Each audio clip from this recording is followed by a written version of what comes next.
Welcome to Cody and the Cinema. Today I'm excited to talk to you about three Criterion Collection films from the 1970s, each that involves a female lead or a few women in the lead. And I really enjoyed each of these films. There was one that quite surprised me I had not heard of. And for Bela Tarr fans, some of you I know are really into that like I am. I actually have this Curzon set, which I did an unboxing of a while back. Really enjoy this piece of physical media. But there was a movie from 1975. I had no idea this existed. I had no idea it was in the collection. It's called Adoption. And now I'll put the name of the director there so you can see it. But I was really impressed because it had a pre-Bela Tarr kind of feel to it. But there was something even more intimate and quietly emotional about the work that I just really latched onto. And this was a masterpiece for me. I had just no idea this even existed. So this is called Adoption. So this woman in Adoption, she wants a child, and she has this relationship with a man who's married and really doesn't treat her very well. And he won't leave his wife and so forth and the kids. And she wants a child. And he's not into that, because he's already kind of got that going on at home, right? He's double dipping. And as a result of this, she ends up meeting this other young woman who wants to get married to this other guy, and then it just becomes this life experience of these characters working through everyday basic kinds of things that folks work through that they don't necessarily want to talk about out loud, that they're not necessarily very proud of. And there's something, like I said, that the camera focuses in so tightly on the subjects that there are moments it's almost like Bresson, because there's these close-ups of like hands, and then there's this the acting style I felt was very similar to something like L'Argent. It's just the characters almost going through the motions of living, but I found it to be quite just completely gripping. One thing when I was watching this and thinking about these kinds of black and white dramas, sometimes, especially like American dramas, there are times that they overly explain it, each little piece, or you find out too much information and you're not really left to ponder that much. The melodrama kind of takes over in that way. Here in this film, we're left with many questions, much to ponder. And I absolutely love the last maybe 10 minutes of that film. There's a wedding in there that I felt like was like one of my favorite wedding scenes I've ever seen. And I just absolutely love the way the very final shot, I think, leaves a lot for us to ponder. So for me, as someone who is adopted, it's just there's just even kind of an extra punch to it. But really strong film called Adoption. I wanted to bring that up in case you hadn't heard of it, because I certainly hadn't. I had heard of the other two I'm going to talk about.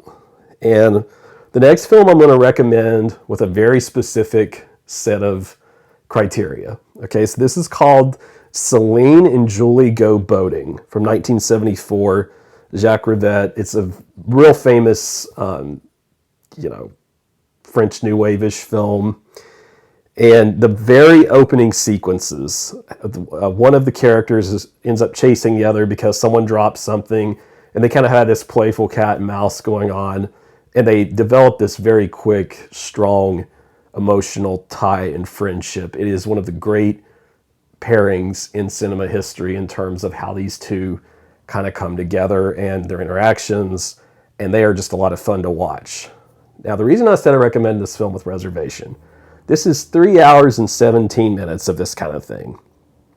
It's like I said, the filmmaker, even that first 10, 20, 30 minutes, it even starts with us being expected to sort of follow these characters through this little cat and mouse. Like, it is a patient film. And like I just mentioned Bela Tarr, I found Celine and Julie Go Boating to require more patience than Bela Tarr.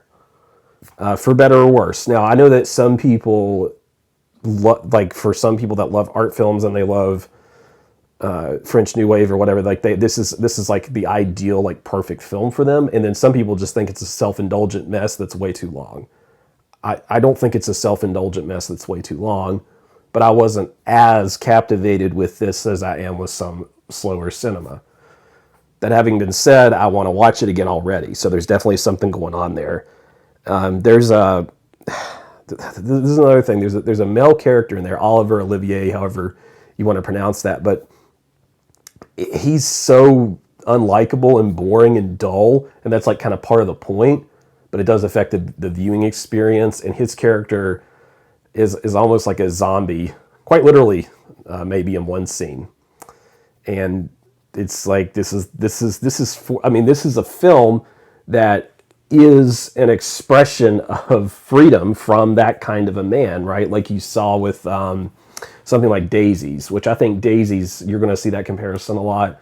I think Daisies is a better film. I think it's a more polished film, but like I said, you can't deny this chemistry. And there's a really cool thing that they do in here where they eat this candy, and I think it's candy, and they are watching this like play within a play, because it's a movie or it's a TV show or it's something that they're watching, and sometimes they're in that. Like they'll interchange parts in that, and it's like this murder mystery. There's this spooky house element to this film. It's kind of difficult to describe because it does play around so much with form. And in fact, actually, I liked the actors better than the experimentation with the film and the medium itself. I thought the actresses were better than the director. And that's probably an opinion that not everybody would have, okay? But I really liked what those two actresses were pulling off, and I thought that they made for quite a memorable pair. So people who are a big proponent of this film, who like it a little better than me, if you want to weigh in the comments, feel free to. But I am recommending seeing this if you're in the slow cinema and if you can handle what it sounds like I'm talking about. But it is a super artsy film. I think it's a very important film. And the go boating part, now that part, when they actually do go boating, that scene I thought was really effective. And I loved where this thing kind of ended up, but don't expect them to be on a boat the whole time. They're not, A lot of this is them talking and interacting, and but it's a good movie. It's worth seeing. The last one I wanted to mention, since we're talking about the 70s and we're talking about women in cinema, there's a really good director that I talk about in here any chance I get, Chantal Akerman. And the Criterion set I have here, here's the outline of the box, but Chantal Akerman Masterpieces, this is something you absolutely should have. I wanted to talk about her feature, kind of like her first feature film, which is Tu Il Elle. Forgive my pronunciation. I'm just kind of talking about the film. And I'll read you a little bit from the booklet here so that you can get something of an idea of it. So Akerman is the director who stars as Julie, whom we first meet in seemingly self-imposed isolation. A dreary apartment becomes a vagabond's squatting grounds when the woman begins to aimlessly reorganize the furniture, and it talks about how she sort of lives off of sugar. She subsists off of sugar, and it will go on and tell you about some of her encounters. Like she has these two main sort of, I don't know if you call them flings or whatever you want to call them. And one of them is a truck driver. And the way that's shot with this like staticky black and white is really cool. And they have something of a makeshift relationship, I'll just say that. And then another one who I think is like an ex. This ex, so she's bisexual, and the relationship with the woman has quite a different vibe. It's the whole film is very mature. It's not something that is for everyone. But I love the frankness of the film. I have thought about it before, how honest and how brutally honest it is with the emotional just fallout of losing relationships and trying to... there was a film, The Worst Person in the World. Have you ever seen The Worst Person in the World, like that movie? It's not the same movie, but for whatever reason, as I was talking this out, making this video just now, I was like, The Worst Person in the World kind of came to mind. That sort of disconnected feeling. And that does leave you sort of feeling isolated, but yet hopeful and like ready to move on and kind of being adventurous and in the spirit of the 70s. I really like it. And in general, I think if you haven't checked out Chantal Akerman, you really need to do that. I actually have this BFI here, which I've watched a little bit of.